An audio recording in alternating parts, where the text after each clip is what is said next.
নমস্কার বন্ধুরা, আবারও একটি নতুন খবর নিয়ে আমরা আপনাদের কাছে চলে এলাম। আজকের যে খবরটি সেটি মূলত অঙ্গনওয়াড়ি যে কেন্দ্রগুলি আছে পশ্চিমবঙ্গে তাদের জন্য। আপনারা জানেন বেশ কিছুদিন ধরেই কয়েকটি দুর্ঘটনার খবর উঠে আসছে অঙ্গনওয়াড়ি বিভিন্ন কেন্দ্র থেকে।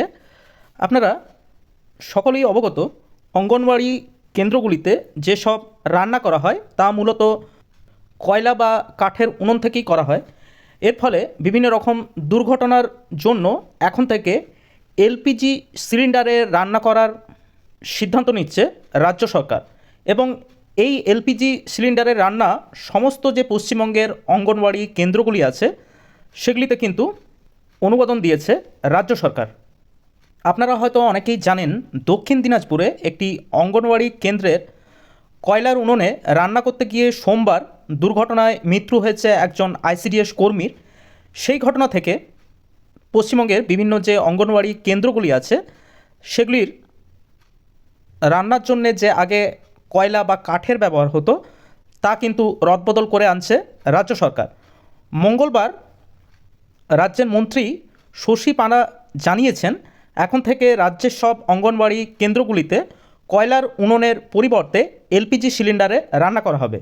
এই এলপিজি সিলিন্ডারে রান্না করার জন্য রাজ্য সরকারের তরফ থেকে 281 কোটি টাকা বরাদ্দ করা হয়েছে এবং প্রত্যেক অঙ্গনওয়াড়ি কেন্দ্র পিছু বরাদ্দ করা হয়েছে 4,650 টাকা করে।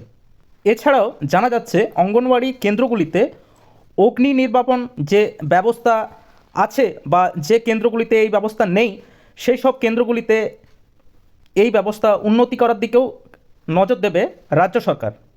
আপনারা জানেন যে বাজেট, আমাদের পশ্চিমবঙ্গের যে বাজেট অধিবেশন শুরু হয়েছে তা কিন্তু 12 তারিখে অর্থাৎ গতকাল বাজেট শেষ হবে এবং তারপর আমরা জানতে পারবো যে অঙ্গনওয়াড়ি যেসব কেন্দ্রের সহায়িকা বা কর্মীরা আছেন তাদের জন্যে কোনো অতিরিক্ত ভাতা বৃদ্ধি বা অন্যান্য সুযোগ সুবিধা আনতে চলেছে কিনা তা আমরা কালকে অবশ্যই আপনাদের জানাবো। যদি নতুন কোনো খবর পেয়ে থাকি অবশ্যই সেই সব খবর জানতে গেলে আপনাদের সাবস্ক্রাইব করে রাখবেন এরকম আরও খবর পাওয়ার জন্য।